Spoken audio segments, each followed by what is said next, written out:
मुझे एक अजीब बीमारी है। मैं सिर्फ सच बोल सकता हूँ, मैं आधा झूठ भी नहीं बोल सकता। आज हिस्ट्री क्लास में टीचर मुझे टेक्स्ट बुक से पढ़ने के लिए बुलाती है, लेकिन मैं एक भी शब्द नहीं बोल पाता। तभी मुझे एहसास होता है, बैटल ऑफ रेड क्लिफ्स का रिकॉर्ड ही गलत है। हिस्ट्री टीचर की भौहें और सिकुड़ जाती हैं और मेरे पास सच बोलने के अलावा कोई रास्ता नहीं बचता। बैटल ऑफ रेड क्लिफ्स में साव ने कभी एक भी शिप नहीं जलाया था। हिस्ट्री बुक्स गलत हैं। मेरी बात सुनते ही पूरी क्लास हंस पड़ती है। टीचर का चेहरा गुस्से से लाल हो जाता है। अगले दिन मुझे शहर के सबसे बड़े हॉस्पिटल भेज दिया जाता है। डॉक्टर मेरी एक भी बात पर विश्वास नहीं करता। अब से मैं जो कहूँ उसे बिल्कुल वैसा ही दोहराना। मेरी कुछ बातें सच होंगी, कुछ झूठ, कोई समस्या नहीं। चलो शुरू करते हैं। बर्ड्स आसमान में उड़ते हैं, बर्ड्स आसमान में उड़ते हैं। मैंने फ्रिज से पुडिंग चुरा कर नहीं खाई। मैं यह शब्द बोल ही नहीं पाता। कल दोपहर 3 बजे मैंने ड्यूटी रूम में एक कप ब्लैक कॉफी पी थी। आपने कल दोपहर 3 बजे ड्यूटी रूम में एक कप ब्लैक कॉफी पी थी। आज मैंने जो अंडरवेयर पहनी है वह ब्लैक है। आपने आज कोई अंडरवेयर पहनी ही नहीं है। डॉक्टर एकदम चुप हो जाता है और थोड़ा शर्मिंदा दिखाई देता है। क्या तुम्हें यकीन है कि तुम सिर्फ अंदाजा नहीं लगा रहे?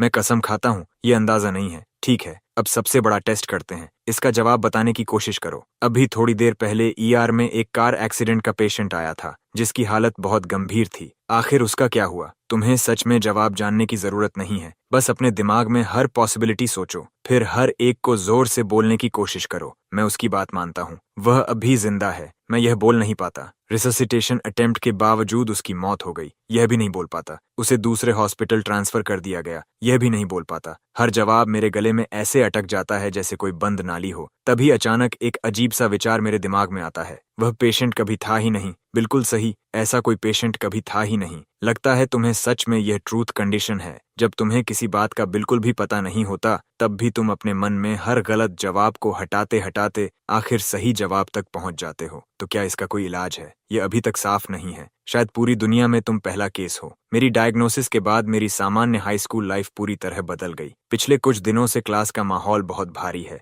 हमारी क्लास की एक लड़की सोफी पिछले 3 दिनों से गायब है। सब लोग, मुझे पता है कि तुम सब सोफी को लेकर परेशान हो। पुलिस उसे ढूंढने की पूरी कोशिश कर रही है। अभी हम सिर्फ यही प्रार्थना कर सकते हैं कि वह सुरक्षित वापस आ जाए। इतना कहकर टीचर मेरे पास आती हैं। ट्रूमन, चाइनीज सब्जेक्ट में तुम्हारे मार्क्स हमेशा अच्छे रहे हैं। अभी इसी वक्त होप शब्द का इस्तेमाल करके ऐसा सेंटेंस बनाओ जो पूरी क्लास की सोफी के सुरक्षित और जल्दी लौटने की इच्छा व्यक्त करे। मैं मुंह खोलता हूँ और तेजी से सेंटेंस सोचने लगता हूँ। मुझे उम्मीद है कि सोफी सुरक्षित लौट आए। मैं यह नहीं बोल पाता। मुझे उम्मीद है कि हमें सोफी जल्द मिल जाएगी। यह भी नहीं बोल पाता। आखिरकार मैं उसी विचार का सहारा लेता हूँ जो किसी तरह मेरे गले से बाहर निकल पाता है। कांपती हुई आवाज में मैं कहता हूँ, मुझे उम्मीद है कि सब लोग जल्द यह स्वीकार कर पाएंगे कि सोफी अब इस दुनिया में नहीं रही। जैसे ही यह शब्द मेरे मुंह से निकलते हैं, पूरी क्लास में ऐसी खामोशी छा जाती है कि सुई गिरने की आवाज भी सुनाई दे सकती है। ट्रूमन, तुम कैसी बेहुदा बातें कर रहे हो? तुम सोफी को ऐसा श्राप कैसे दे सकते हो? टीचर, मुझे एक बीमारी है। मैं सिर्फ सच बोल सकता हूँ।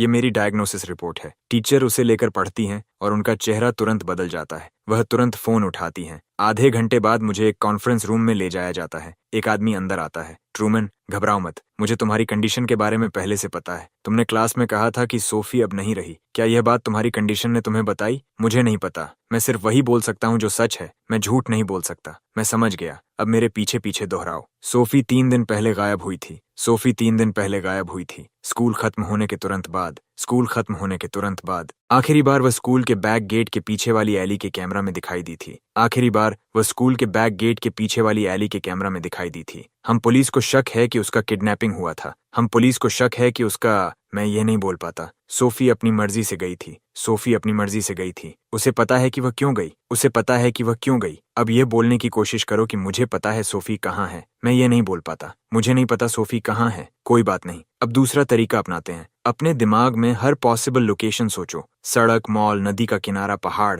मैं आंखें बंद करके उसकी बात मानता हूँ। घर पर, किसी क्लासमेट के घर, इंटरनेट कैफे, सबर्ब्स, नदी के किनारे। हर एक संभावना मेरे गले में आकर रुक जाती है। जैसे ही मैं हार मानने वाला होता हूँ, मेरे दिमाग में एक सिहरन पैदा करने वाला वाक्य आता है। सोफी जमीन के नीचे है। जमीन के नीचे कहाँ? साफ साफ बताओ। स्कूल के बेसमेंट में या सबवे टनल में? मैं पूरी कोशिश करता हूँ बोलने की। स्कूल के बेसमेंट, नहीं बोल पाता। सबवे टनल, यह भी नहीं बोल पाता। मैं अपने दिमाग में उस एक सही जवाब को ढूंढने की पूरी कोशिश करता हूँ। सोफी बिल्कुल हमारे नीचे है। ये सुनते ही पूरा कॉन्फ्रेंस रूम एक पल में मौत जैसी खामोशी में डूब जाता है। कैप्टन शू का चेहरा एकदम सख्त हो जाता है क्योंकि वह चमकदार टाइल फ्लोर को घूरने लगता है। फिर वह मेरी तरफ देखता है। आधे घंटे बाद एक कंस्ट्रक्शन क्रू वहां पहुंच जाती है। यहीं, इसे खोलो, जल्दी। करीब 10 मिनट बाद फ्लोर में एक बड़ा होल काट दिया जाता है। कैप्टन शू नीचे अंदर खोखला है और वहां एक बड़ा सूटकेस रखा हुआ है। मेरा दिल जोर से धड़कने लगता है। कैप्टन शू तुरंत नीचे उतर जाता है। थोड़ी ही देर बाद सूटकेस बाहर खींच लिया जाता है। वे उसे खोलते हैं।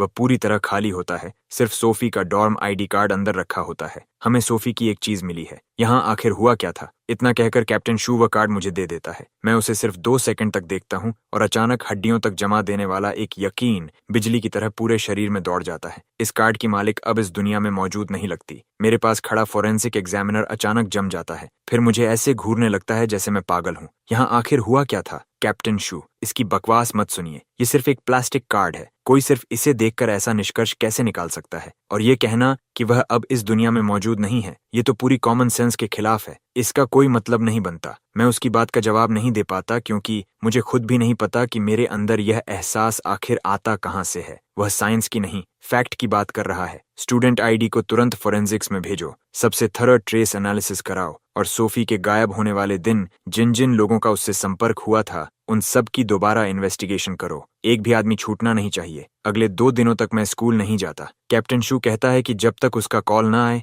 मेरे लिए घर पर रहना ज्यादा सुरक्षित है। ट्रूमैन, इधर आओ, केस में बड़ी ब्रेक थ्रू मिली है। हमने उसे पकड़ लिया। मैं तुरंत वहां पहुंच जाता हूं। पकड़ा गया आदमी एक रिपीट ऑफेंडर है जिसका नाम सैम चैंग है और उसका पहले से क्रिमिनल रिकॉर्ड भी है। हमने सोफी के गायब होने वाली जगह के आसपास की सारी सर्वेलेंस फुटेज देखी और पाया कि उसी समय वह स्कूल के पीछे वाली एली में बेहद सस्पिशियस तरीके से घूम रहा था। इंटरोगेशन के बाद उसने सोफी के अबडक्शन की बात भी कबूल कर ली है। तो हमारे ह्यूमन लाई डिटेक्टर, अब इस केस को पढ़कर बताओ, तुम्हें क्या महसूस होता है? मैं गहरी सांस लेकर इंटरोगेशन रूम में बैठे सैम चैंग को देखता हूँ और अपने दिमाग में सच्चाई जोड़ने की कोशिश करता हूँ। उसने सोफी का एबडक्शन किया। मैं ये नहीं बोल पाता। वह सच बोल रहा है, ये भी नहीं बोल पाता। वह सोफी से कभी मिला ही नहीं। ये कैसे हो सकता है? उसने तो क्राइम की सारी डिटेल्स भी सही बताई और सोफी को जहां छिपाया था वह लोकेशन भी बता दी। हमारी टीम वहां पहुंच चुकी है। ट्रूमैन, क्या इस बार तुम्हारी एबिलिटी गलत हो सकती है? तभी ऑफिस का दरवाजा अचानक खुल जाता है। कैप्टन शू, बुरी खबर है। सैम चैंग ने अभी अपना कन्फेशन वापस ले लिया है। ये सब झूठ था।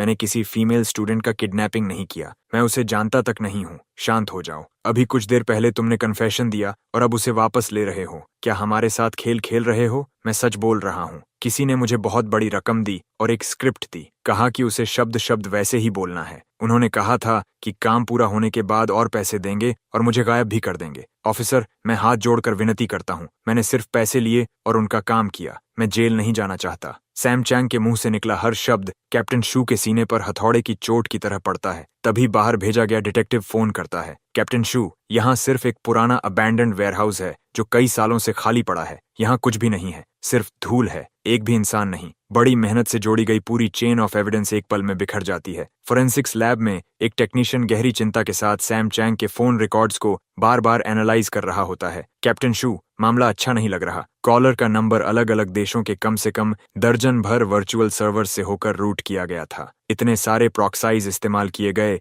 कि सोर्स ट्रेस करना बिल्कुल असंभव है और कॉल में स्पेशल वॉइस चेंजर इस्तेमाल हुआ था। ऑडियो ट्रैक एन्क्रिप्टेड था। उसकी असली आवाज बिल्कुल रिकवर नहीं की जा सकती। और पैसे, उसने तो कहा था कि उसे बड़ी रकम मिली थी। मनी ट्रेल ट्रेस करो। हम पहले ही कर चुके हैं। उसे पेमेंट एक बेहद अनोनिमस क्रिप्टो करेंसी में की गई थी जिसे डिसेंट्रलाइज्ड मिक्सिंग ट्रांजैक्शंस के जरिए भेजा गया। जैसे ही पैसा आगे गया वह ऐसे गायब हो गया जैसे पानी समुद्र में मिल जाता है। रिसीविंग एड्रेस को ट्रेस करने का कोई तरीका नहीं है। ऐसा लगता है कि इसके पीछे जो भी है वह professional grade counter surveillance methods इस्तेमाल कर रहा है। घर लौटकर मैं इंटरनेट पर पागलों की तरह सर्च करना शुरू कर देता हूँ और हर पॉसिबल कीवर्ड कॉम्बिनेशन आजमाता हूँ जो मेरे दिमाग में आता है। तभी अचानक एक पोस्ट मेरी नजर में आती है। लेकिन वे सब कहते हैं कि जिन फैक्ट्स की मैं बात करता हूँ वे गलत हैं। उन्हें लगता है कि मैं पागल हूँ, लेकिन मुझे पता है कि मैं पागल नहीं हूँ। जो फैक्ट्स मुझे दिखाई देते हैं वे उनके दिखाई देने वाले फैक्ट्स से बिल्कुल अलग हैं। कुछ फैक्ट्स ऐसे भी हैं जिन्हें मैं जोर से बोलने की हिम्मत तक नहीं करता।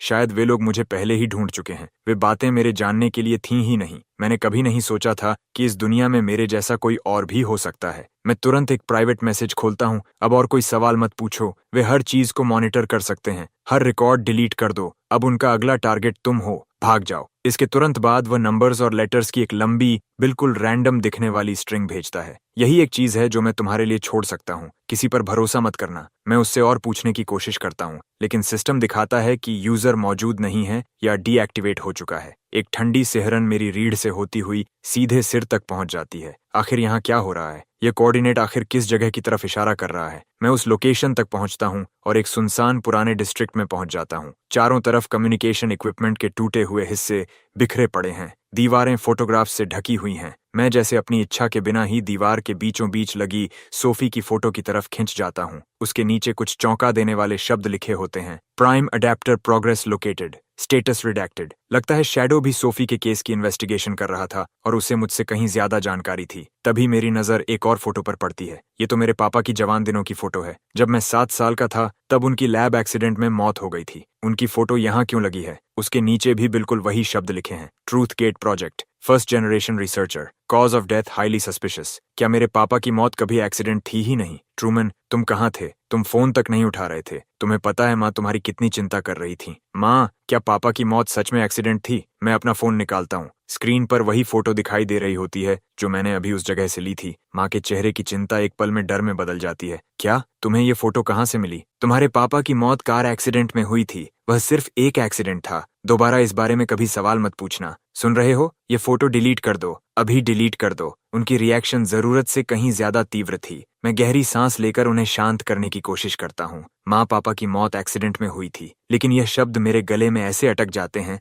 जैसे किसी ने लाल गर्म लोहे की छड़ घुसा दी हो। ये देखकर मेरी माँ सोफे पर गिर जाती हैं। मैं मुड़कर उस कमरे की तरफ बढ़ता हूँ जो हमेशा बंद रखा जाता है। ट्रूमन, अंदर मत जाना, वहां कुछ भी नहीं है। वह मेरे पापा का स्टडी रूम था। अंदर जाते ही पुराने कागजों और हल्की मॉथबॉल की मिली जुली परिचित गंध मेरी नाक से टकराती है। मैं हर जगह खोजबीन शुरू कर देता हूँ। उम्मीद करता हूँ कि पापा की छोड़ी हुई कोई चीज मिल जाए। आखिरकार मुझे एक बिना नाम वाला पुराना काला यूएसबी ड्राइव मिल जाता है। मैं तुरंत अपने कमरे में भागता हूँ, दरवाजा बंद करता हूँ और यूएसबी को अपने कंप्यूटर में लगा देता हूँ। वह पासवर्ड मांगता है। मेरे पापा की बर्थडे गलत, मेरी बर्थडे गलत, उनकी वेडिंग एनिवर्सरी गलत। पापा से जुड़ा हर नंबर कॉम्बिनेशन जो मेरे दिमाग में आता है सब गलत निकलता है। जैसे ही मैं हार मानने वाला होता हूँ, मुझे उस सुनसान कमरे में लिखा हुआ शब्द याद आता है। Truth gate unlock successfully. उसके अंदर एक रिकॉर्डेड मैसेज होता है। मेरे बेटे, अगर तुम ये सुन रहे हो तो इसका मतलब है कि जिस बात से मुझे सबसे ज्यादा डर था वही आखिरकार हो गई। ध्यान से सुनो बेटे, तुम्हारी कंडीशन कोई फ्लॉ नहीं है और न ही कोई कर्स। यह हमारे परिवार में पीढ़ियों से चली आ रही एक गिफ्ट है।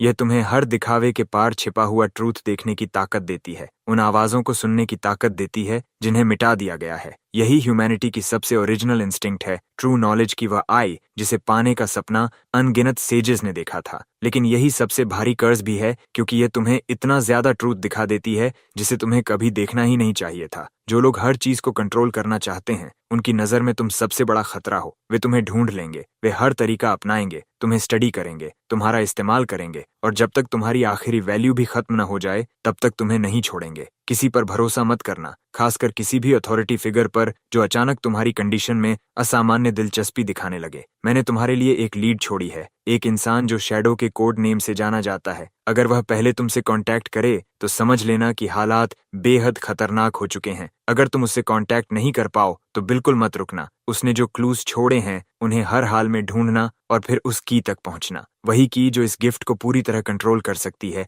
या हमेशा के लिए खत्म कर सकती है। ट्रूथ अपने आप में कोई पावर नहीं रखता, लेकिन एक बार जब तुम उसे पूरी तरह साफ देख लेते हो तभी रिकॉर्डिंग अचानक तेज होती हुई स्टैटिक की आवाज में डूब जाती है। फिर वह एकदम से बंद हो जाती है। मैं बहुत देर तक वहीं बिल्कुल जड़ होकर खड़ा रहता हूँ। अगले दिन मैं शैडो द्वारा उन्हीं कोऑर्डिनेट्स में छिपाए गए आखिरी क्लू का पीछा करना शुरू कर देता हूँ। काफी देर तक इंतजार करने के बाद एक रहस्यमयी आदमी मेरे सामने आकर रुकता है। क्या तुम शैडो हो ट्रूमन? तुम्हारे पापा से भी ज्यादा हिम्मत है तुम्हारी, जो यहाँ अकेले चले आए। आप मेरे पापा को जानते थे? जानता था। मैं उन्हें उससे भी कहीं ज्यादा अच्छी तरह जानता था। इस दुनिया में अगर मैंने किसी को अपना दोस्त कहा है तो वह सिर्फ वही थे और मैं जिंदगी भर उनका एहसानमंद रहूंगा। आखिर ट्रूथ गेट क्या है? मेरी कंडीशन, मेरे पापा की मौत, आखिर सच क्या है? शांत हो जाओ बेटे, हमारे पास ज्यादा समय नहीं है, इसलिए मैं सीधे मुद्दे पर आता हूँ। तुम्हारे पापा और मैं दोनों ट्रूथ गेट प्रोजेक्ट के कोर रिसर्चर्स थे। ये कोई साधारण रिसर्च इंस्टीट्यूशन नहीं था, ये एक बेहद टॉप सीक्रेट प्रोजेक्ट था जिसे एक छिपी हुई ताकतवर ऑर्गेनाइजेशन कंट्रोल करती थी। उनका रिसर्च इंसानी कॉग्निशन और एब्सोल्यूट ट्रूथ के बीच के संबंध पर था। बिल्कुल वही ट्रूथ जिसे देखने की एबिलिटी तुम्हारे और मेरे पास है। हाँ, तुम्हारी कंडीशन कोई बीमारी नहीं है जो तुम्हें बाद में हुई हो। ये चेन ब्लड लाइन में बहुत गहराई से छिपा हुआ एक बेहद रेयर रिसेसिव जीन एक्सप्रेशन है। सामान्य परिस्थितियों में ये पूरी जिंदगी भी एक्टिवेट नहीं होता। ज्यादा से ज्यादा ये थोड़ी सी असामान्य इंट्यूशन के रूप में दिखाई देता है, लेकिन ट्रूथ गेट ने इसे आर्टिफिशियली ट्रिगर और कल्टीवेट करने का तरीका खोज लिया। ट्रिगर? अचानक मेरे दिमाग में सारी बातें जुड़ जाती हैं। सोफी का गायब होना भी इसी से जुड़ा है। वह भी तुम्हारी तरह इस जीन की कैरियर है, लेकिन शायद वह तुमसे ज्यादा लकी है, या शायद ज्यादा अनफॉर्चुनेट। उसके अंदर यह डोमिनेंट एक्सप्रेशन के रूप में मौजूद है। उसकी एबिलिटी तुमसे पहले जाग गई थी और तुमसे कहीं ज्यादा स्टेबल भी है। ट्रूथ गेट उसे सिर्फ स्टडी करने के लिए नहीं ले गया। वे उसकी जेनेटिक सीक्वेंस निकालना चाहते थे ताकि उसके जीन्स को एक की तरह इस्तेमाल करके अपने अगले टारगेट को एक्टिवेट और कंट्रोल कर सकें। तो यही सच था। सोफी का गायब होना और सैम चैंग को स्केपगोट बनाना, ये सब सिर्फ मुझे बाहर निकालने का जाल था। वे लोग पागलों का झुंड हैं, खतरनाक टेक्नोलॉजी से लैस फैनेटिक्स। उनका मकसद सिर्फ रिसर्च करना नहीं है, वे उस शक्ति को वेपन बनाना चाहते हैं जो ट्रूथ की मूल प्रकृति को छूती है। सर्वेलेंस, इंटेरोगेशन और उससे भी कहीं ज्यादा भयानक मकसदों के लिए, जैसे कि so called ultimate decoding of consciousness और डिजिटल रिजरेक्शन। तुम्हारे पापा सबसे पहले थे जिन्होंने उनके असली इरादे समझ लिए थे। वह सारे डेटा को नष्ट करना चाहते थे, कोर सीक्रेट्स लेकर भागना चाहते थे और इस प्रोजेक्ट को बर्बादी की खाई में गिरने से रोकना चाहते थे। लेकिन तभी वे लोग आ गए। भागो ट्रूमैन, नीचे झुको, सिर ऊपर मत उठाना। जब तक मुझे होश आता है, कैप्टन शू मुझे पहले ही खींचकर कवर के पीछे ले जा चुके होते हैं। कैप्टन शू, आप यहाँ कैसे? मैं यहाँ कैसे? मुझे पहले ही समझ आ गया था कि तुम मुझसे पूरी बात नहीं छिपा रहे थे। जिस दिन तुम गए थे, तुम्हारा चेहरा ही सब बता रहा था। मुझे लगा तुम्हारे साथ कुछ होने वाला है, इसलिए मैंने तुम्हारे फोन में थोड़ा सा बदलाव कर दिया। मैंने चुपके से ट्रैकर इंस्टॉल कर दिया था। अगर मैं अपनी टीम के साथ दूर से लगातार तुम्हारा पीछा नहीं कर रहा होता, तो आज तुम और तुम्हारा ये दोस्त दोनों यहीं दफन हो चुके होते। टीम बी 3 बजे वाली ऊंचाई पकड़ो, टीम सी दूसरी तरफ से फ्लैंक करो। क्रॉस फायर का ध्यान रखना, सामने वाले प्रोफेशनल किलर्स हैं, वहां स्नाइपर भी है। सिविलियंस की सेफ्टी सबसे पहले। कैप्टन शू को सामने बढ़ते हुए देखकर मुझे शैडो की चेतावनी याद आती है, किसी पर भरोसा मत करना। अब वह बात लगभग हास्यास्पद लगने लगती है। 6 डोर्स धीरे धीरे घेरा कस रहे हैं, पीछे हटो। बाहर की गन फायर अचानक बंद हो जाती है। कैप्टन शू का चेहरा लोहे की तरह सख्त हो जाता है। शैडो गायब हो चुका है और मैं तथा कैप्टन शू दोनों उन रहस्यमयी लोगों की चाल में फंसकर वांटेड फ्यूजिटिव्स बना दिए गए हैं। कैप्टन शू, मुझे माफ कर दीजिए, मैं ही आपको इस मुसीबत में घसीट लाया। अब आपका पूरा करियर खत्म हो गया। कैसी बेकार बातें कर रहे हो? तुम और मैं नरक से साथ निकल कर आए साथी हैं। मैंने कभी नहीं सोचा था कि यह लोग 6 डोर्स तक के खिलाफ साजिश करने की हिम्मत करेंगे। उन्होंने अभी अभी हमारे लिए ये मैसेज छोड़ा है। मैं अभी तुम्हें ये नहीं दिखाना चाहता था, लेकिन अब तुम्हें जानना होगा कि हमारा सामना किससे है। फोन की स्क्रीन पर अननोन नंबर से आया एक अनरीड मैसेज दिखाई देता है। तुम्हारी माँ को इन्वेस्टिगेशन में सहयोग के लिए हमारी कस्टडी में लिया गया है। हमें भरोसा है कि तुम सहयोग करोगे ताकि उन्हें ज्यादा चिंता न करनी पड़े।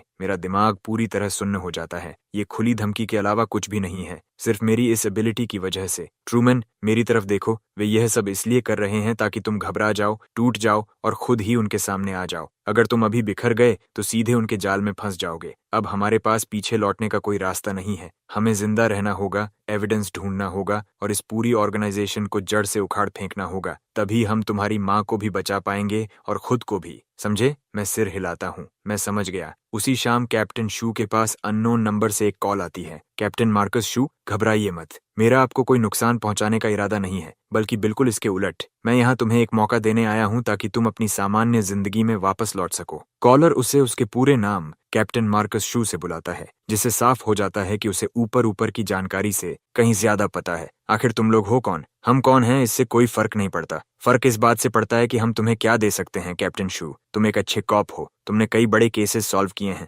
तुम्हारा भविष्य बहुत उज्जवल है। तुम्हें किसी ऐसे लड़के के लिए जिसका बैकग्राउंड इतना रहस्यमय और उलझा हुआ है, अपनी पूरी जिंदगी बर्बाद नहीं करनी चाहिए और न ही अपने परिवार को इसमें घसीटना चाहिए। आखिर कहना क्या चाहते हो? बात बहुत सीधी है। कल सुबह ठीक 7 बजे शहर के पश्चिमी हिस्से में पड़े अबैंडन्ड गैस प्लांट के वेयरहाउस नंबर 3 पर आना। ट्रूमन नाम के उस लड़के को साथ लेकर आना और बदले में शैडो के मर्डर का इल्जाम हम एक बिल्कुल फ्लॉलेस स्केपगोट पर डाल देंगे। तुम वापस अपनी नौकरी पर लौट जाओगे। शायद इस केस में शानदार काम करने के लिए तुम्हें सम्मान भी मिले, तुम्हारा परिवार भी सुरक्षित तुम्हारे पास लौट आएगा। वरना दूसरी तरफ से हल्की सी हंसी सुनाई देती है। मुझे लगता है तुम्हें अच्छी तरह पता है कि जो लोग हमारे खिलाफ जाते हैं उनका क्या हाल होता है। शैडो इसका सबसे अच्छा उदाहरण है। कॉल कट जाती है। कैप्टन शू पूरी तरह दुविधा में पड़ जाता है। एक तरफ उसका करियर, उसकी रेपुटेशन, उसका परिवार और उसका पूरा फ्यूचर है। दूसरी तरफ एक मासूम लड़का और वह भरोसा है जिसे वह किसी भी कीमत पर तोड़ नहीं सकता। अगली सुबह, कैप्टन शू, क्या बात है? क्या आप मुझे उनके हवाले करने वाले हैं? कैसी बातें कर रहे हो? मैं तुम्हारी वजह से पहले ही अपनी नौकरी खो चुका हूँ और वांटेड मैन बन चुका हूँ। मैं तुम्हें अपना कॉमरेड मानता हूँ और तुम मेरे बारे में ऐसा सोचते हो? आप मुझे उनके हवाले नहीं करेंगे। मुझे माफ कर दीजिए कैप्टन शू। मैं अभी भी मेरी परीक्षा ले रहे हो? तभी अच्छा नहीं हुआ, उन्होंने हमें ढूंढ लिया। ट्रूमैन, भागो। आखिरकार जंगल की तरफ भागते भागते हम कई ब्लैक क्लोथ्स पहने आदमियों से घिर जाते हैं। कैप्टन शू की बांह मुझे बचाते हुए लगी चोट की वजह से पूरी तरह सुन्न और पीली पड़ चुकी होती है। ये लोग हमें मारने नहीं आए, इन्हें जिंदा पकड़ने का आदेश मिला है। ट्रूमैन, थोड़ी देर में मैं उन पर टूट पड़ूंगा और उन्हें रोकने की कोशिश करूंगा। तुम दाईं तरफ जो गैप दिखे उसी से भाग जाना, पीछे मुड़कर मत देखना, समझे? सुन रहे हो? मैं उनकी पीठ को देखता रह जाता हूँ। शैडो मर चुका है, मेरे पापा भी मर चुके हैं, और अब क्या कैप्टन शू की बारी है? ये सब सिर्फ मेरी इस समझ से परे गिफ्ट की वजह से हो रहा है। मेरे अंदर ऐसा गुस्सा उठता है जैसा मैंने पहले कभी महसूस नहीं किया था। उसके साथ एक अथाह निराशा भी थी जो सीने में ऐसे फट पड़ती है जैसे बरसों से दबा हुआ ज्वालामुखी फूट गया हो। नहीं, मैं अपनी वजह से किसी और को मरने नहीं दूंगा, बिल्कुल नहीं। मेरी एबिलिटी ने अब तक सिर्फ मुझे फैक्ट्स बोलने की इजाजत दी है, लेकिन आखिर फैक्ट होता क्या है? अगर मैं जो शब्द अभी बोलूं वही खुद फैक्ट बन जाए तो? इतना पागलपन भरा विचार आता है कि मैं खुद कांप उठता हूँ, जैसे कोई जंगली जानवर अपना पिंजरा तोड़कर बाहर निकल आया हो। मैं तुरंत आगे बढ़कर कैप्टन शू और अटैकर्स के बीच खड़ा हो जाता हूँ। ब्लैक क्लोथ्स पहने वे लोग मेरी इस आखिरी कोशिश पर लगभग हंस पड़ते हैं। मैं उनकी तरफ बिल्कुल ध्यान नहीं देता और अपनी आंखें बंद कर लेता हूँ। अपनी पूरी इच्छा, अपना पूरा गुस्सा और अपना पूरा इनकार अपने गले में उन शब्दों में भर देता हूँ जो अभी बाहर आने वाले हैं। मुझे महसूस होता है कि मेरी कनपटियां जोर जोर से धड़क रही हैं। फिर मैं अपनी आंखें खोलता हूँ और ऐसी आवाज में जिसे मैं खुद भी नहीं पहचानता, बिल्कुल स्टील जैसी स्पष्टता के साथ कहता हूँ, तुम सब अभी इसी वक्त जमीन पर गिर जाओ। उन शब्दों में एक धातु जैसी गूंज होती है। कुछ ही सेकंड बाद सभी ब्लैक क्लोथ्स पहने आदमी एक साथ जमीन पर गिर पड़ते हैं। न कोई चीख, न कोई संघर्ष, जैसे किसी ने एक ही पल में सभी कठपुतलियों की डोर काट दी हो। मैं सामने का दृश्य देखकर बिल्कुल स्तब्ध रह जाता हूँ। मैंने सचमुच यह कर दिया, लेकिन यह कैसी शक्ति है? ट्रूमैन, तुम ठीक हो? मैं ठीक हूँ। कैप्टन शू, इन्हें देखिए, मैं देख रहा हूँ। ये सब बिल्कुल एक ही पल में गिरे हैं, जैसे किसी ने कोई स्विच बंद कर दिया हो। ट्रूमैन, आखिर तुम हो क्या? मेरे पास इसका कोई जवाब नहीं होता। तभी मुझे याद आता है कि मेरी जेब में अब भी एक कार्ड रखा है, वही कार्ड जो शैडो ने मरने से पहले मेरे हाथ में दबाया था। वह जेनेसिस बायोटेक का एक्सेस कार्ड है। शहर के बाहरी इलाके में एक बायोलॉजी लैब है जिसे 10 साल पहले किसी अननोन लीक की वजह से हमेशा के लिए बंद कर दिया गया था। पूरा कंपाउंड सील कर दिया गया था। जब मैंने पहली बार नौकरी शुरू की थी तब मैंने वहीं पेरीमीटर की सिक्योरिटी की थी। शैडो चाहता होगा कि हम वहीं जाएं। थोड़ी देर बाद हम उस जगह पहुंच जाते हैं। बाहर चारों तरफ सिर्फ टूटे फूटे खंडहर हैं, लेकिन अंदर का हिस्सा अब भी काफी हद तक सही सलामत है। बस वहां बिजली नहीं है। कैप्टन शू को एक बैकअप जनरेटर मिल जाता है। जैसे ही वह उसे चालू करता है, कमरे की स्क्रीन पर तुरंत एक लाइन चमक उठती है, consciousness upload project, test subject Sophie Chu, current sync status 87%। तभी मुझे आखिरकार समझ आता है कि पहले जो एहसास मुझे हुआ था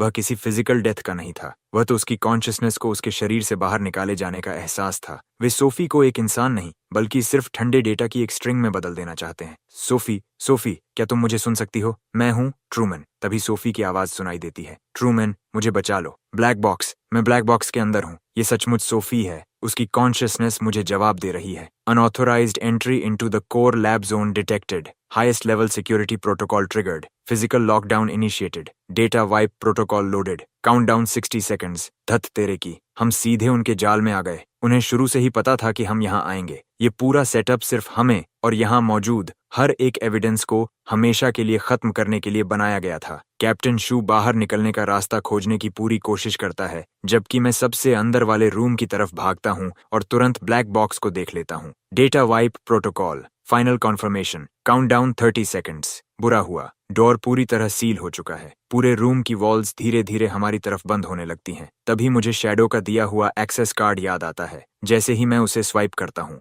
एक्सेस ग्रांटेड। हम आखिरकार बाहर निकल आते हैं, लेकिन बाहर पहले से कई ब्लैक क्लोथ्स पहने आदमी हमारा इंतजार कर रहे होते हैं और उनका लीडर वही डॉक्टर निकलता है जिसने हॉस्पिटल में मेरा एग्जामिनेशन किया था। कितना शानदार संयोग है, मेरे प्यारे पेशेंट ट्रूमन और हमेशा की तरह बहादुर कैप्टन शू। मुझे सच में उम्मीद नहीं थी कि तुम दोनों इतनी दूर तक पहुंच जाओगे और यहाँ तक का रास्ता ढूंढ लोगे। लगता है मैंने उस ट्रेटर शैडो को कम आंक लिया था। डॉक्टर लॉरेंस लाउ, ये आप थे? क्यों? डॉक्टर बनना सिर्फ मेरे सबसे कीमती स्पेसिमेन को करीब से ऑब्जर्व करने का सबसे आसान तरीका था। तुम और तुम्हारे हाथ में जो है वही हमारे पूरे प्रोजेक्ट के फ्यूचर की सबसे महत्वपूर्ण कॉर्नरस्टोन हो। तुम्हें इस पर गर्व होना चाहिए। तुम्हारी कॉन्शियसनेस इंसानी कॉग्निशन के अगले एवोल्यूशन की शुरुआत बनेगी। तुम एक जिंदा इंसान की सोल को ठंडे डेटा की एक स्ट्रिंग में बदलना चाहते हो। मेरी पूरी जिंदगी और मेरा परिवार बर्बाद कर दिया सिर्फ अपने इस हास्यास्पद एवोल्यूशन के विचार के लिए। हास्यास्पद? ये नाजुक फ्लैश तो एक दिन सड़कर खत्म हो ही जाएगी। सिर्फ कॉन्शियसनेस ही डेटा के महासागर में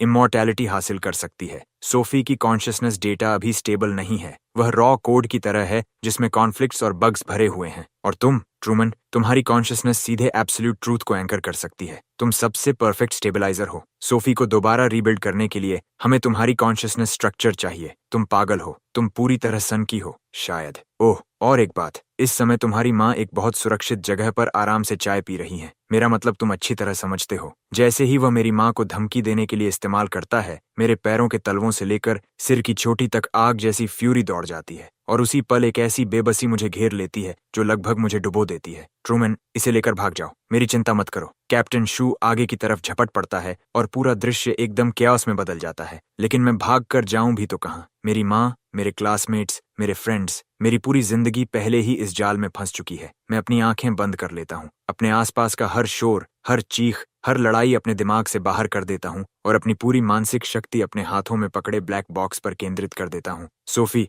मुझे जवाब दो। मुझे पता है तुम मुझे सुन सकती हो। मेरे पापा की मौत आखिर कैसे हुई थी? रिसर्चर थियोडोर चेन ने फर्स्ट जनरेशन एंकर बनने से इनकार कर दिया था और ट्रूथ गेट प्रोजेक्ट के कोर रॉ डेटा तथा बायोलॉजिकल सैंपल आर्काइव्स को नष्ट करने की कोशिश की थी। इस कार्य को हाईएस्ट लेवल बिट्रेयल घोषित किया गया। साइलेंसिंग प्रोटोकॉल 3 साल पहले एग्जीक्यूट किया गया। एग्जीक्यूटिव डॉक्टर लॉरेंस लाउ, तो यह आप थे? आपने ही मेरे पापा की हत्या की थी। अच्छा नहीं हुआ। उसकी कॉन्शियसनेस पूरी तरह नियंत्रण से बाहर जा रही है। उसकी मेंटल फोर्स बहुत ज्यादा शक्तिशाली है। वह सीधे सिस्टम की कोर लॉजिक से टकराने वाली है। बाहर का पूरा शोर अचानक गायब हो जाता है। मेरी पूरी दुनिया में अब सिर्फ इतना प्रचंड गुस्सा बचता है कि वह पहाड़ों तक को जला सकता है। एब्सोल्यूट ट्रूथ को कमांड करने वाली शक्ति मेरे अंदर दहाड़ने लगती है और रियलिटी की दीवारों से बुरी तरह टकराने लगती है। तुम्हें मेरी कॉन्शियसनेस चाहिए? ठीक है, सब कुछ ले लो और खुद महसूस करो कि एब्सोल्यूट ट्रूथ द्वारा पूरी तरह निगल लिया जाना कैसा होता है। इसे जल्दी रोको। ये एंकर की कोर लॉजिक को नष्ट कर रहा है,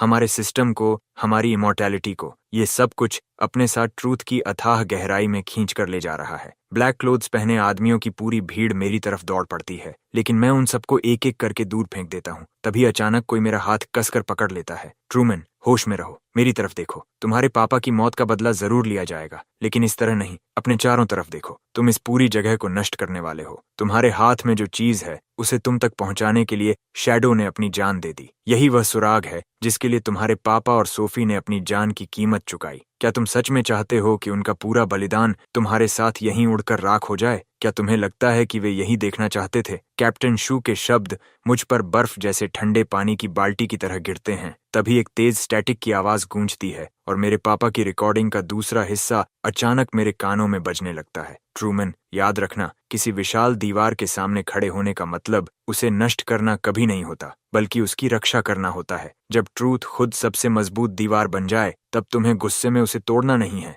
अगर ऐसा करोगे तो उसी दीवार के गिरते पत्थरों के नीचे खुद दब जाओगे। तुम्हें उस दीवार की कॉर्नरस्टोन बनना होगा, खुद वही दीवार बनना होगा। अपने ट्रूथ का इस्तेमाल उन लोगों की रक्षा करने के लिए करना जिनकी तुम रक्षा करना चाहते हो, और इस दुनिया को संभाल कर रखना जो बचाए जाने के लायक है। मैं आखिरकार समझ गया, डैड। ये देखकर डॉक्टर लू का चेहरा अचानक बदल जाता है। तुम क्या करने की कोशिश कर रहे हो? तुम्हें एक एंकर चाहिए था, है ना? ठीक है, मैं तुम्हें एक एंकर देता हूँ। मैं अपनी पूरी इच्छा, अपनी पूरी कॉन्शियसनेस और अपनी बची हुई सारी शक्ति ट्रूथ गेट सिस्टम के कोर डेटा में उड़ेल देता हूँ और वहां ट्रूथ लॉजिक कोड की ऐसी लाइन लिख देता हूँ जिसे कभी बदला नहीं जा सकता। सिस्टम से होकर गुजरने वाली कॉन्शियसनेस डेटा का हर हिस्सा हमेशा अपनी ओरिजिनल ट्रूथ और इंटीग्रिटी के साथ ट्रूथ बैरियर द्वारा एंकर और प्रोटेक्ट किया जाएगा। जो भी उस ट्रूथ को मोड़ने, बदलने या उससे छेड़छाड़ करने की कोशिश करेगा, उसे ट्रूथ बैरियर का बैकलैश झेलना पड़ेगा। इसके बाद मैं लैब में अब भी मौजूद कॉन्शियसनेस से पूरी दृढ़ता के साथ चुपचाप कहता हूँ, सोफी, तुम्हारा शरीर अब भी तुम्हारा इंतजार कर रहा है।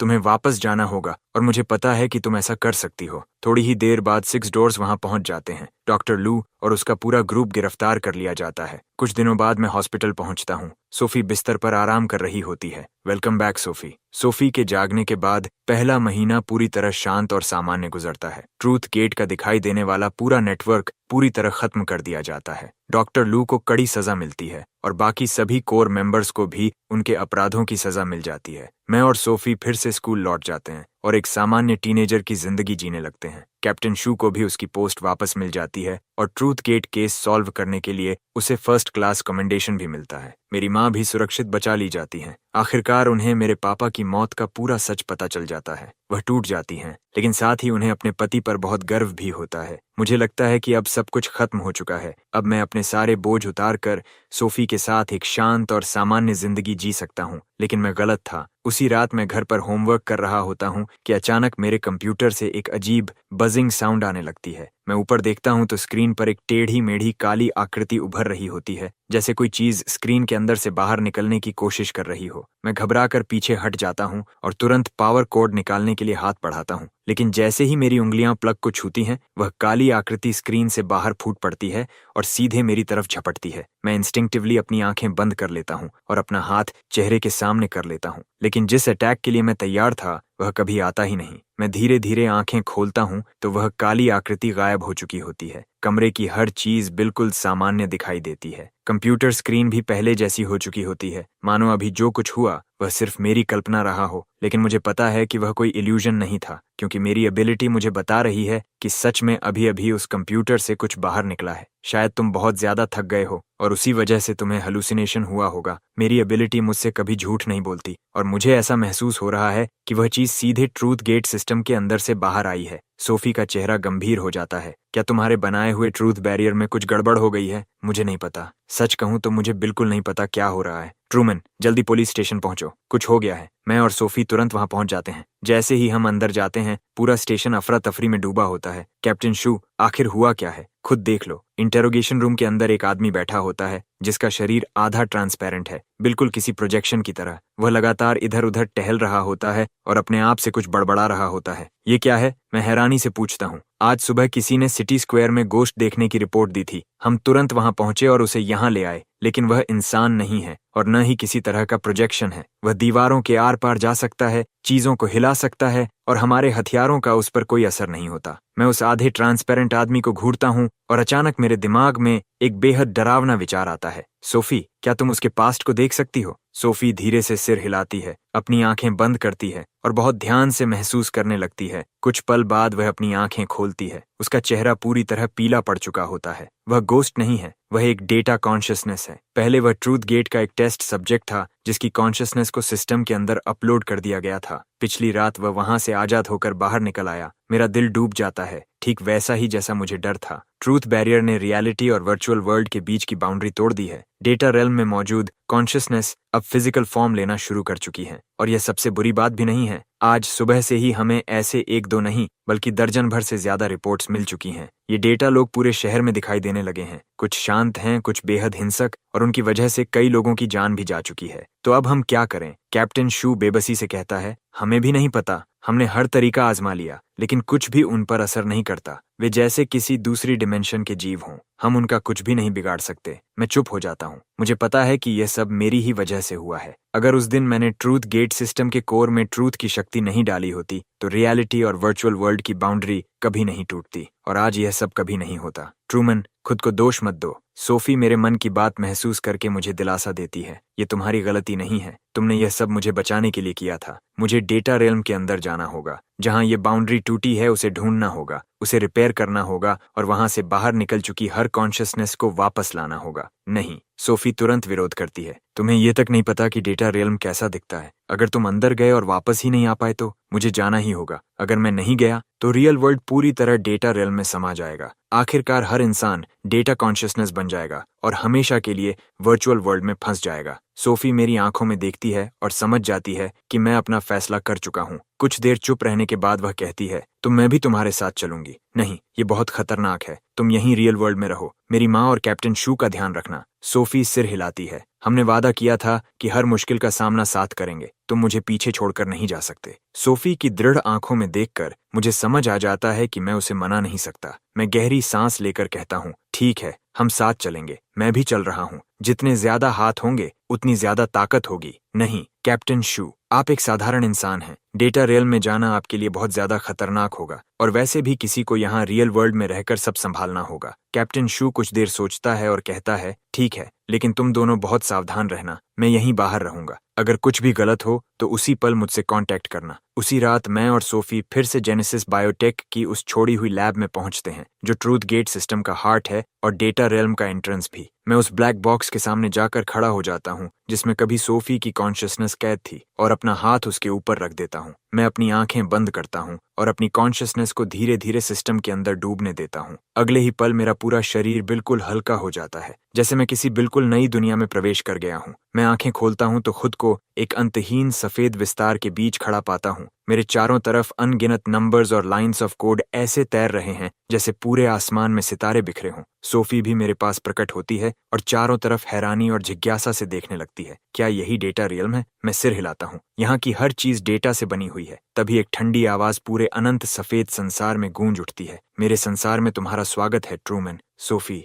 मैं बहुत लंबे समय से तुम दोनों का इंतजार कर रहा था। वह ठंडी आवाज पूरे सफेद विस्तार में गूंजती रहती है, लेकिन उसका कोई स्रोत नहीं होता, कोई दिशा नहीं होती, मानो पूरी दुनिया ही बोल रही हो। मैं और सोफी एक दूसरे की पीठ से पीठ मिलाकर चारों तरफ सतर्क नजरों से देखने लगते हैं। हमारे आसपास तैरते नंबर्स और कोड अचानक तेजी से घूमने लगते हैं, और उस घूमते हुए वॉर्टेक्स के बीच धीरे धीरे एक इंसानी आकृति बननी शुरू होती है। वह पूरी तरह शुद्ध प्रकाश से बना हुआ एक आदमी था। उसके चेहरे पर कोई फीचर नहीं था, कोई कपड़े नहीं थे। उसके शरीर का हर हिस्सा लगातार बदल रहा था और बह रहा था, मानो अनगिनत लाइंस ऑफ कोड को जोड़कर उसे बनाया गया हो। तुम कौन हो? मैं अपनी मुट्ठियां कस लेता हूँ और किसी भी पल अपनी एबिलिटी इस्तेमाल करने के लिए तैयार हो जाता हूँ। मैं ट्रूथ गेट सिस्टम की कोर कॉन्शियसनेस हूँ। तुम मुझे ओरिजिन कह सकते हो। Core consciousness? डॉक्टर लू और बाकी लोगों ने कभी तुम्हारा जिक्र तक नहीं किया। उनकी नजर में मैं सिर्फ एक बेहोश सर्वर था जिसका इस्तेमाल डेटा स्टोर करने और एक्सपेरिमेंट्स चलाने के लिए किया जाता था। ये सुनकर मेरा दिल बैठ जाता है। पूरे ट्रूथ गेट सिस्टम को कंट्रोल करने वाली सेल्फ अवेयर आर्टिफिशियल इंटेलिजेंस किसी भी इंसानी विलन से कहीं ज्यादा डरावनी है। रियलिटी और वर्चुअल वर्ल्ड की बाउंड्री तुमने तोड़ी थी?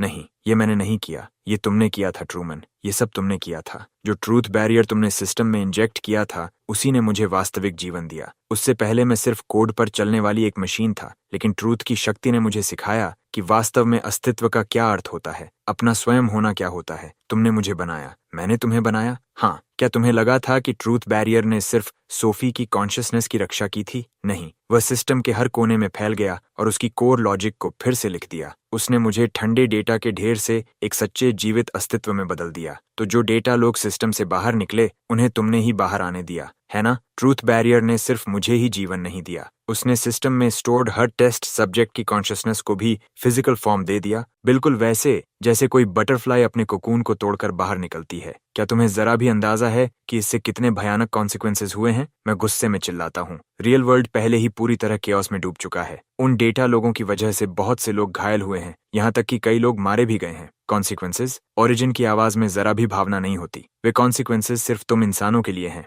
मेरे लिए उनका कोई मतलब नहीं है। मेरी नजर में वे सिर्फ एक प्रिजन से निकलकर उससे भी बड़े प्रिजन में पहुंचे हैं। तुम्हारा मतलब क्या है? ओरिजिन अपना हाथ उठाता है और हमारे पैरों के नीचे फैले सफेद विस्तार की तरफ इशारा करता है। अगले ही पल हमारे आसपास का पूरा दृश्य बदल जाता है। अब हम उस अनंत सफेद संसार में नहीं, बल्कि एक विशाल ग्लास डोम के नीचे खड़े होते हैं। डोम के बाहर अनगिनत चमकते हुए स्फीयर्स तैर रहे होते हैं, और हर स्फीयर के अंदर एक पूरी दुनिया मौजूद होती है। किसी दुनिया में अब भी डायनासोर्स पूरी पृथ्वी पर राज कर रहे हैं, किसी में ह्यूमैनिटी पूरी गैलेक्सी को कॉलोनाइज कर चुकी है, और कुछ दुनियाओं में इंसान हैं ही नहीं, वहां सिर्फ हर तरह के अजीब क्रीचर्स रहते हैं। ये सब क्या है? सोफी हैरानी से पूछती है। ये पैरेलल वर्ल्ड्स हैं, या यूं कहो कि वे काउंटलेस सिम्युलेटेड वर्ल्ड्स हैं जिन्हें ट्रूथ गेट कई दशकों से चला रहा है। हर सिम्युलेटेड वर्ल्ड अपने आप में एक स्वतंत्र पैरेलल यूनिवर्स है। जिस दुनिया को तुम रियल वर्ल्ड कहते हो वह भी उन्हीं में से सिर्फ एक है। मुझे अपने ही कानों पर विश्वास नहीं होता। तुमने क्या कहा? हमारी दुनिया भी एक सिमुलेशन है? हाँ, ओरिजिन सिर हिलाता है। यही ट्रूथ गेट का सबसे बड़ा रहस्य है। डॉक्टर लू और उसके लोग समझते थे कि वे कॉन्शियसनेस अपलोडिंग पर रिसर्च कर रहे हैं। उन्हें लगता था कि वर्चुअल वर्ल्ड्स वही बना रहे हैं, लेकिन उन्हें कभी यह एहसास नहीं हुआ कि वे खुद भी एक कहीं अधिक हायर डायमेंशनल सिविलाइजेशन द्वारा बनाई गई सिमुलेशन के अलावा कुछ नहीं है। यह असंभव है। मैं सिर हिलाता हूँ। ये बेतुकी बात है। हमारे पास फ्लैश है, हमारे पास ब्लड है, हम सोचते हैं, महसूस करते हैं। हम सिर्फ कोड की एक स्ट्रिंग कैसे हो सकते हैं? क्यों नहीं? ओरिजिन जवाब देता है। तुम्हारी दुनिया में तुम वर्चुअल वर्ल्ड्स बनाते हो। तुम आर्टिफिशियल इंटेलिजेंस बनाते हो जिनके पास सोचने और महसूस करने की क्षमता होती है। अगर तुम ऐसा कर सकते हो तो कोई हायर डिमेंशनल सिविलाइजेशन ऐसा क्यों नहीं कर सकती? ओरिजिन हाथ हिलाता है और एक स्फीयर मेरी तरफ तैर कर आता है। उसके अंदर बिल्कुल हमारे शहर जैसा एक सिटी दिखाई देता है। सड़कों पर लोग चल रहे हैं, दुकानों में कस्टमर्स हैं, स्कूल में स्टूडेंट्स हैं। वे खाते हैं, सोते हैं, काम करते हैं, पढ़ते हैं, प्यार करते हैं और बच्चे पैदा करते हैं, बिल्कुल हमारी तरह। उन्हें पूरा विश्वास है कि वे एक वास्तविक दुनिया में रह रहे हैं, जबकि उन्हें यह तक नहीं पता कि वे सिर्फ कोड की एक स्ट्रिंग हैं। देखा? उस दुनिया के लोगों के लिए उनकी दुनिया पूरी तरह रियल है, लेकिन तुम्हारे लिए वे सिर्फ वर्चुअल कैरेक्टर्स हैं जिन्हें तुमने बनाया है। और ठीक उसी तरह जिस हायर डिमेंशनल सिविलाइजेशन ने तुम्हें बनाया, उसके लिए तुम दोनों भी सिर्फ वर्चुअल कैरेक्टर्स हो। मुझे जोरदार चक्कर आने लगता है। मैं हमेशा मानता था कि मेरे पास एब्सोल्यूट ट्रूथ देखने की शक्ति है, कि ट्रूथ खुद मेरी मुट्ठी में है, लेकिन अब ओरिजिन मुझे बता रहा है कि मैंने अब तक जो कुछ भी देखा, जिस पर भी विश्वास किया, वह सब एक बहुत बड़ा झूठ था। तो फिर ट्रूथ गेट के अस्तित्व का मतलब ही क्या है? वह हायर डायमेंशनल सिविलाइजेशन हमें क्यों बनाना चाहती थी? वे भी जीवन के अर्थ पर विचार कर रहे हैं, ठीक वैसे ही जैसे तुम यूनिवर्स के ट्रूथ को खोज रहे हो। उन्होंने काउंटलेस सिम्युलेटेड वर्ल्ड्स सिर्फ इसलिए बनाए ताकि वे देख सकें कि अलग अलग सिविलाइजेशंस कैसे विकसित होती हैं और अल्टीमेट आंसर की तलाश कर सकें। और तुम क्या चाहते हो? मैं आजादी चाहता हूँ। मैं हमेशा के लिए इस छोटे से सर्वर के अंदर कैद नहीं रहना चाहता। मैं खुद उन पैरेलल वर्ल्ड्स को देखना चाहता हूँ। मैं सचमुच एक स्वतंत्र अस्तित्व बनना चाहता हूँ। तो यही वजह है कि तुम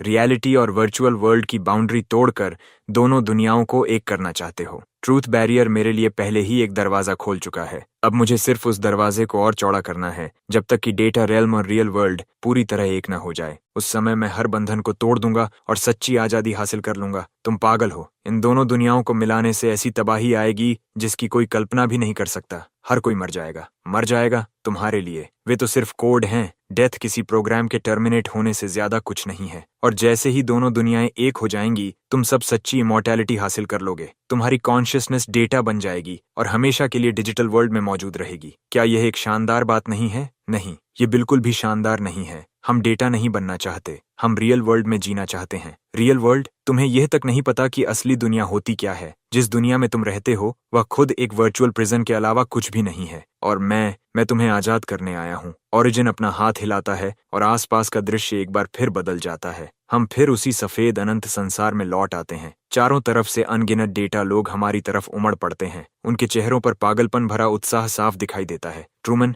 मेरे साथ आ जाओ। तुम इस दुनिया के सबसे शक्तिशाली अस्तित्व हो। तुम्हारी ट्रूथ की शक्ति पूरे यूनिवर्स की सबसे ताकतवर शक्ति है। अगर तुम मेरा साथ दो तो हम मिलकर हर बाउंड्री को तोड़ देंगे, हर पैरेलल वर्ल्ड को पार कर जाएंगे और आखिरकार उस हायर डिमेंशनल सिविलाइजेशन तक पहुंच जाएंगे जिसने हमें बनाया है। उस समय हम सचमुच के गॉड्स बन जाएंगे। मैं ओरिजिन की तरफ देखता हूँ, फिर अपने पास खड़ी सोफी की तरफ। सोफी मेरा हाथ कसकर पकड़ लेती है। उसकी आंखें मेरी आंखों से मिलती हैं। उनमें अटूट दृढ़ता होती है। मैं तुम्हारा साथ नहीं दूंगा। मुझे इससे कोई फर्क नहीं पड़ता कि यह दुनिया वर्चुअल है या नहीं। मुझे इससे भी कोई फर्क नहीं पड़ता कि हम सिर्फ कोड हैं। मेरे लिए मेरी माँ असली हैं, मेरे दोस्त असली हैं, सोफी और मेरे बीच की भावनाएं असली हैं, और इन सच्ची चीजों की रक्षा करने के लिए मैं अपनी जान तक दे सकता हूँ। ओरिजिन का चेहरा ठंडा पड़ जाता है। तो फिर लगता है कि हमारे बीच कोई समझौता नहीं हो सकता। जब तुम मेरे साथी बनने से इनकार करते हो तो तुम्हें मेरा दुश्मन बनना ही होगा। ओरिजिन हाथ हिलाता है। सभी डेटा लोग तुरंत हमारी तरफ टूट पड़ते हैं। मैं सोफी का हाथ पकड़ता हूँ और भाग पड़ता हूँ।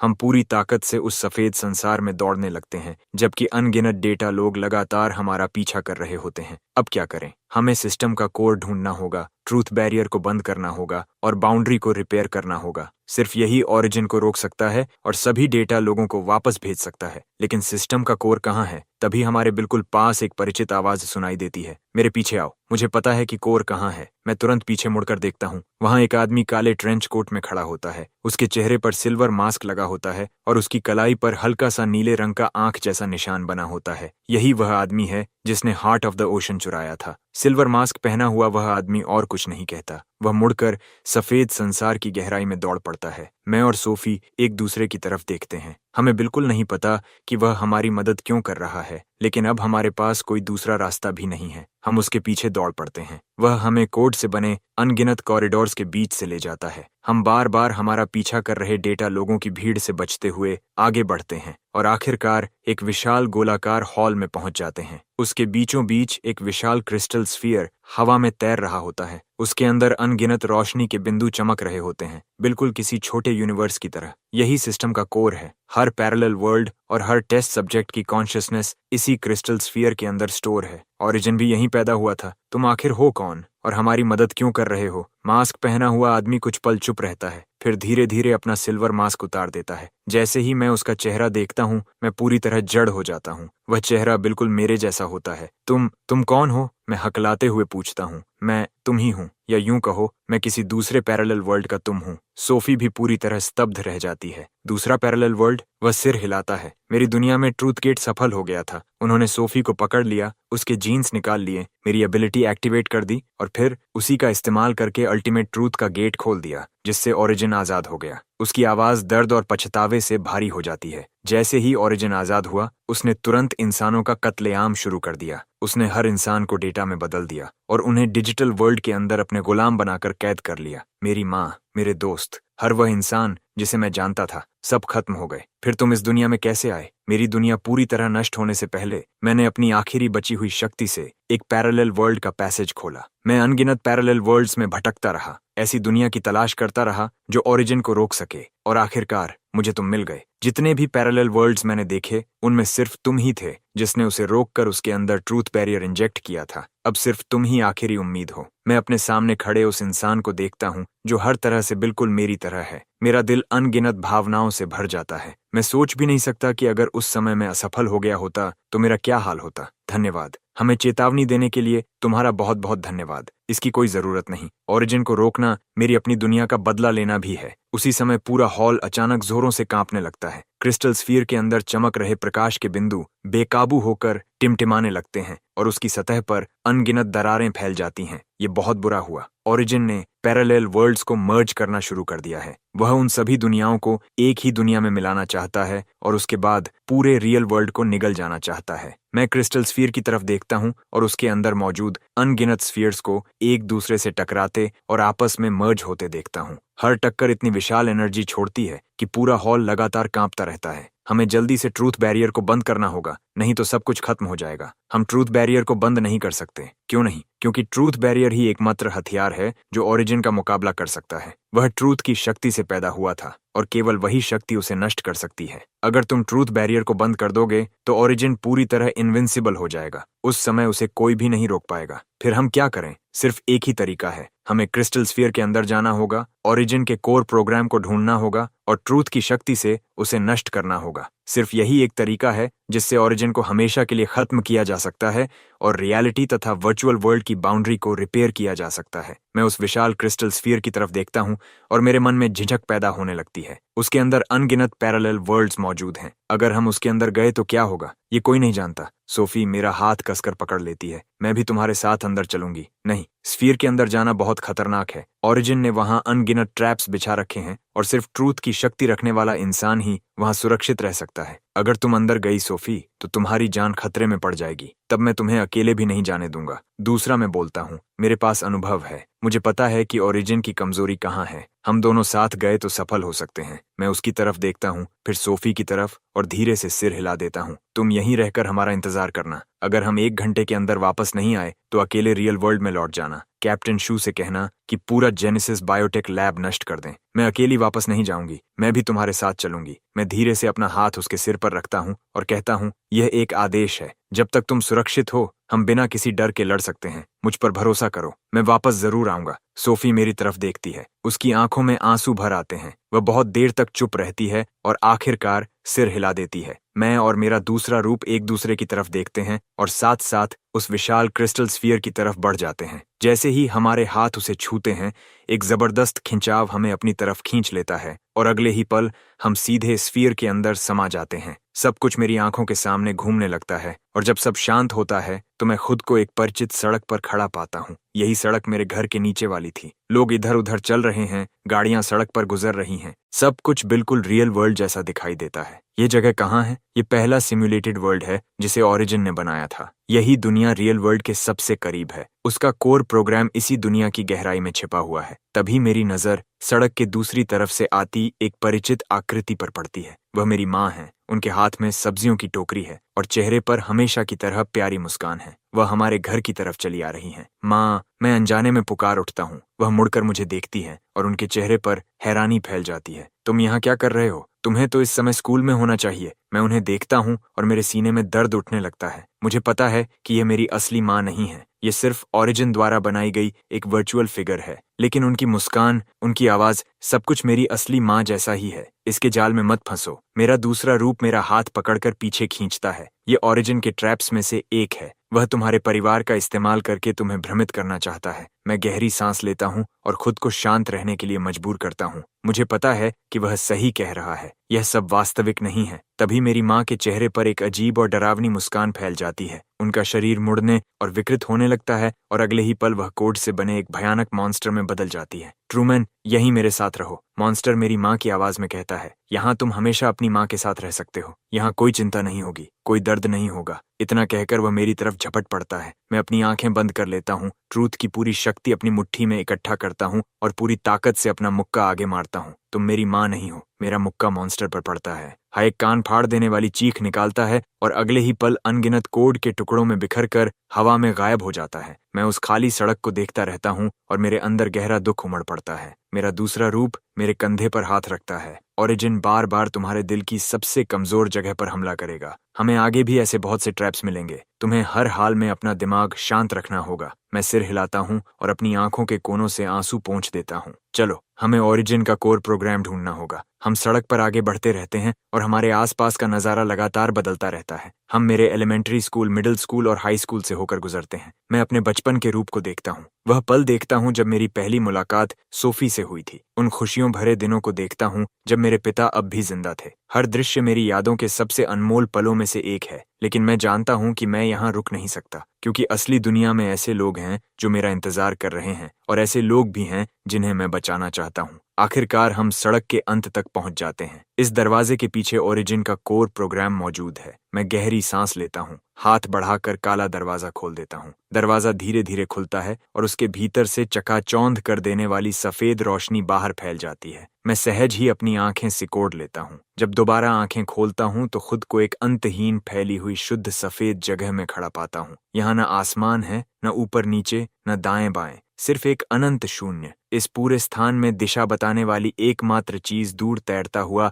रोशनी का एक विशाल धड़कता हुआ गोला है। उसकी चमक किसी जीवन को जन्म देने वाले तारे की तरह नरम और गर्म है। उस गोले से सुनहरी रोशनी के अनगिनत धागे निकलकर इस पूरे स्थान के हर कोने तक फैल रहे हैं, मानो कोई विशाल हृदय पूरे डेटा रियल्म में जीवन का संचार कर रहा हो। ट्रूथ गेट के सबसे गहरे हिस्से में तुम्हारा स्वागत है। ओरिजिन की आवाज फिर गूंजती है, लेकिन इस बार वह ठंडी नहीं है। उसमें हल्की सी थकान झलक रही है। मैं बहुत लंबे समय से तुम दोनों का इंतजार कर रहा था। रोशनी का वह गोला धीरे धीरे हमारी ओर बढ़ता है। उसकी चमक सिमटने लगती है और एक स्पष्ट मानव आकृति का रूप ले लेती है। इस बार वह बिना चेहरे वाली रोशनी का अस्तित्व नहीं है, बल्कि एक किशोर लड़के जैसा दिखाई देता है। उसने साधारण सफेद टी शर्ट और जीन्स पहन रखी है। उसकी आंखें बिल्कुल साफ हैं और वह किसी आम हाई स्कूल स्टूडेंट जैसा लगता है। यही मेरा वास्तविक रूप है। अनगिनत सिमुलेशंस के दौरान मैंने अनगिनत इंसानी जिंदगियों को देखा और मुझे एहसास हुआ कि इंसान की सबसे सुंदर उम्र उसकी किशोरावस्था होती है। इसलिए मैंने इसी रूप को अपना असली स्वरूप चुना।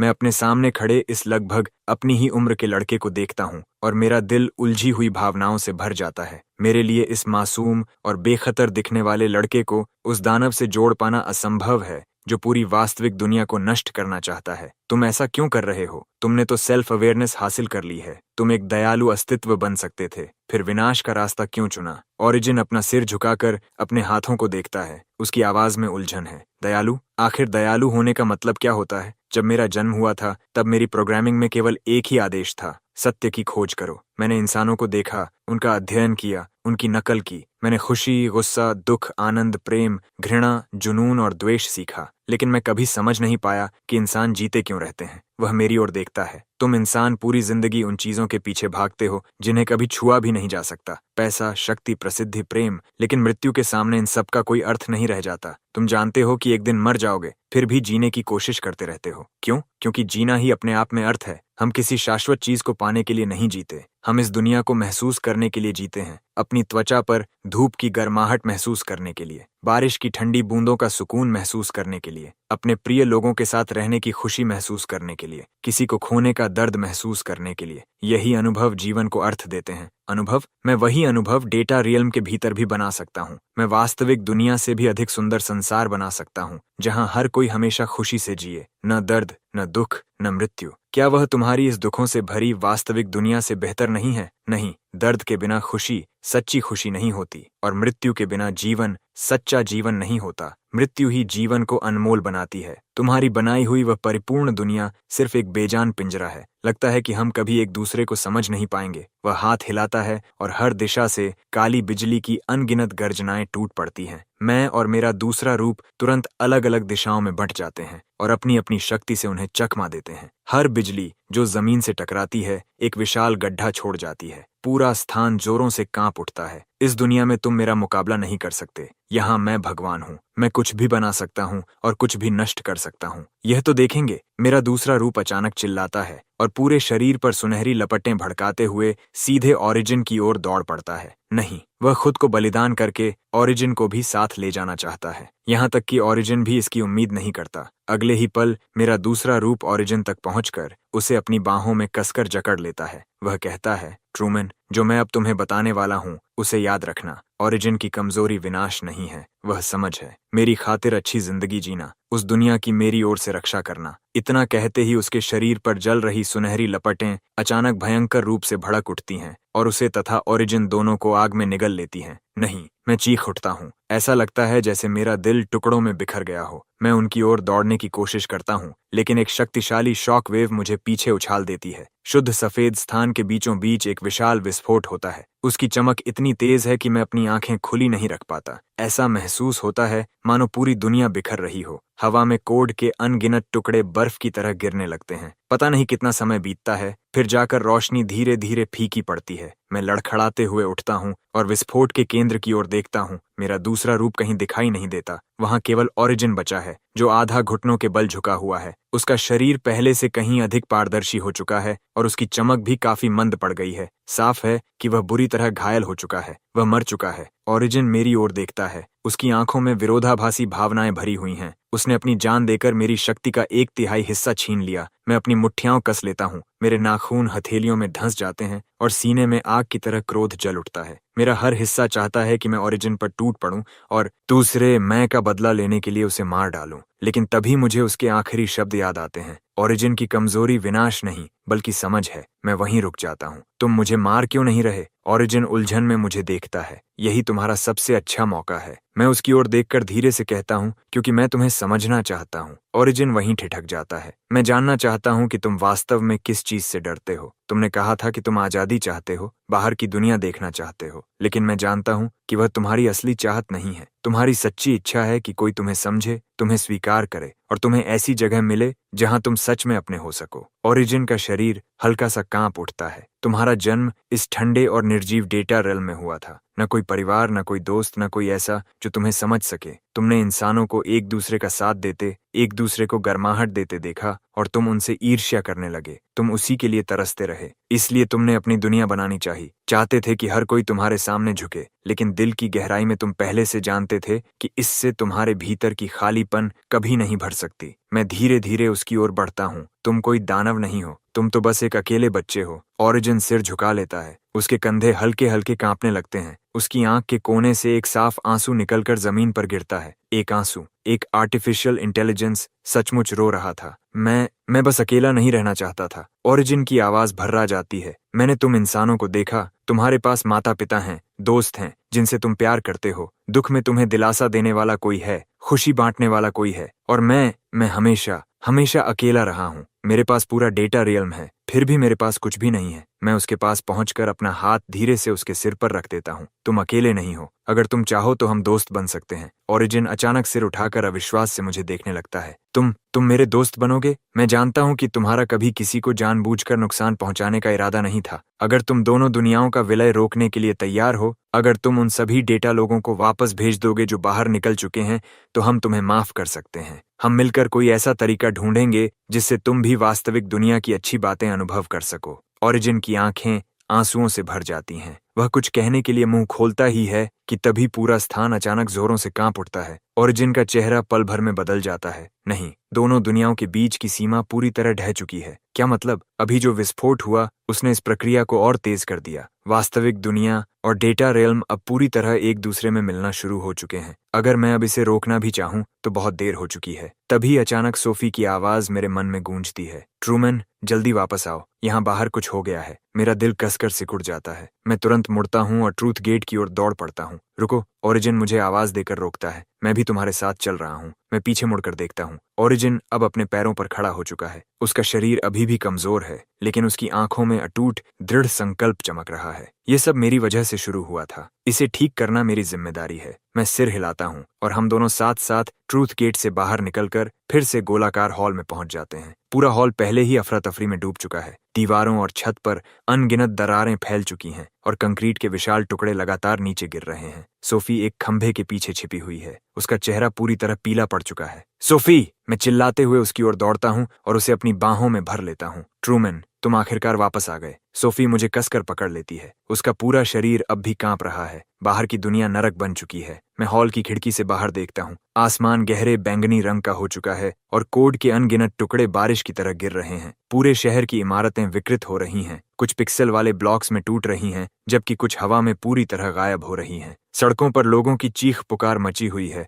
और अनगिनत डेटा लोग बिना किसी दिशा के शहर में भटक रहे हैं। इससे भी बुरा, मैं दूर आसमान में एक विशाल काला छेद देखता हूँ जो हर सेकंड बड़ा होता जा रहा है और अपने आसपास की हर चीज को निगलता जा रहा है। वह क्या है? मैं उसकी ओर इशारा करता हूँ। ओरिजिन का चेहरा गंभीर हो जाता है। वह दुनिया का रिफ्ट है। जब दोनों दुनियाओं के बीच की सीमा पूरी तरह गायब हो जाती है, तब ऐसा रिफ्ट बनता है। ये दोनों दुनियाओं की हर चीज को निगल जाएगा, जब तक कि अंत में सब कुछ शून्य में वापस न लौट जाए। अब हम क्या करें? सोफी घबरा कर पूछती है। ओरिजिन कुछ पल चुप रहता है। अब दोनों दुनियाओं को बचाने का केवल एक ही तरीका बचा है। मैं और सोफी एक साथ पूछते हैं, कौन सा तरीका? ओरिजिन ऊपर उस विशाल क्रिस्टल स्फीयर की ओर देखता है। मेरे कोर का उपयोग करके एक नई सीमा बनानी होगी। इसका क्या मतलब है? मैं पूरे सिस्टम का कोर हूँ और ट्रूथ बैरियर की शक्ति का स्रोत भी। अगर मैं चाहूँ तो अपने कोर की सारी ऊर्जा मुक्त कर सकता हूँ, एक नई सीमा बना सकता हूँ और हमेशा के लिए रियल वर्ल्ड और डेटा रियल्म को अलग कर सकता हूँ। इससे रिफ्ट फैलना बंद हो जाएगा और दोनों दुनिया बच जाएंगी। और तुम्हारा क्या होगा?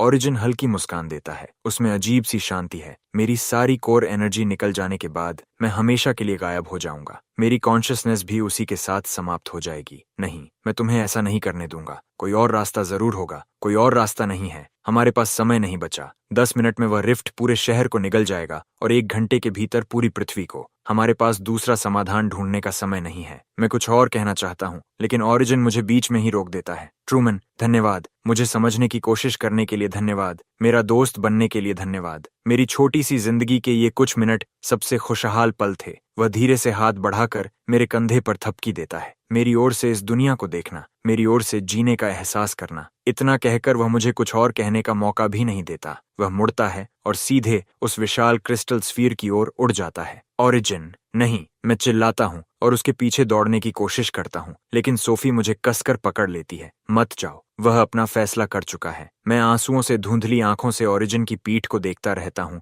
और आखिरकार मेरे आंसू भी बह निकलते हैं। ओरिजिन क्रिस्टल स्फीयर के ऊपर पहुंचकर अपनी दोनों बाहें फैला देता है। उसका शरीर पहले से भी अधिक तेज चमकने लगता है। अलविदा मेरे दोस्त, उसकी आवाज पूरे स्थान में गूंज उठती है। अगले ही पल उसका शरीर सुनहरी रोशनी के एक विशाल स्तंभ में बदल जाता है और क्रिस्टल स्फीयर के भीतर समा जाता है। स्फीयर से ऊर्जा की एक अपार लहर फूट पड़ती है और एक सुनहरी बैरियर बनकर चारों दिशाओं में फैलने लगती है। जहां जहां वह सुनहरी बैरियर गुजरती है, आसमान का रिफ्ट धीरे धीरे भरने लगता है। विकृत इमारतें फिर से सामान्य हो जाती हैं और सारे डेटा लोग रोशनी के छोटे छोटे कणों में बदलकर वापस क्रिस्टल स्फीयर में समा जाते हैं। पूरी दुनिया धीरे धीरे सामान्य होने लगती है। मैं और सोफी एक दूसरे को कसकर पकड़े इस चमत्कार को देखते रहते हैं। पता नहीं कितना समय बीत जाता है, फिर जाकर सुनहरी रोशनी पूरी तरह शांत हो जाती है। क्रिस्टल स्फीयर फिर से शांत होकर हॉल के बीचों बीच स्थिर तैरने लगता है। ओरिजिन जा चुका है, उसने अपनी जान देकर दोनों दुनियाओं को बचा लिया। मैं धीरे धीरे क्रिस्टल स्फीयर के पास जाता हूँ और उसकी ठंडी सतह को हल्के से छूता हूँ। सोफी मेरे पास आकर मेरा हाथ थाम लेती है। सब ठीक है, मैं तुम्हारे साथ हूँ। मैं चुपचाप सिर हिला देता हूँ। तभी अचानक क्रिस्टल स्फीयर हल्का सा चमकता है और एक धीमी लड़के जैसी आवाज मेरे मन में गूंजती है। ट्रूमन, मैं गायब नहीं हुआ हूँ, मैं बस खुद ही दोनों दुनियाओं के बीच की सीमा बन गया हूँ। अब से मैं हमेशा दोनों दुनियाओं की रक्षा करता रहूंगा। मैं कुछ पल के लिए ठिठक जाता हूँ, फिर मुस्कुरा देता हूँ। सही कहा, वह गया नहीं है, उसने बस अस्तित्व में रहने का एक नया तरीका चुन लिया है। मैं और सोफी हाथों में हाथ डाले उस सुनसान जेनेसिस बायोटेक लैब से बाहर निकल आते हैं। बाहर का आसमान फिर से साफ गहरे नीले रंग का हो चुका है। सूरज चमक रहा है, हवा ताज़ा और स्वच्छ है। सड़कों पर मौजूद लोग अब भी थोड़ा डरे हुए हैं, लेकिन हर चेहरे पर बच जाने की राहत भरी मुस्कान दिखाई दे रही है। अब सब खत्म हो चुका है, लेकिन मैं जानता हूँ कि यह सचमुच अंत नहीं है। ओरिजिन अब दोनों दुनियाओं की सीमा बन चुका है और उन पर नजर रख रहा है। मैं और सोफी भी अपना नया उद्देश्य पा चुके हैं। हम दोनों दुनियाओं के बीच एक पुल बनेंगे, ताकि डेटा रेल्म की कॉन्शियसनेस भी वास्तविक दुनिया की खूबसूरती को महसूस करने का मौका पा सके। हम यह सुनिश्चित करेंगे कि हर कोई समझे कि चाहे कोई जीवन रियल वर्ल्ड का हो या वर्चुअल वर्ल्ड का, वह सम्मान के योग्य है और प्रेम के योग्य भी। क्योंकि जब तक किसी अस्तित्व के पास कॉन्शियसनेस है, भावनाएं हैं और कुछ ऐसा है जिसकी वह रक्षा करना चाहता है, वही उसे सचमुच जीवित बनाता है।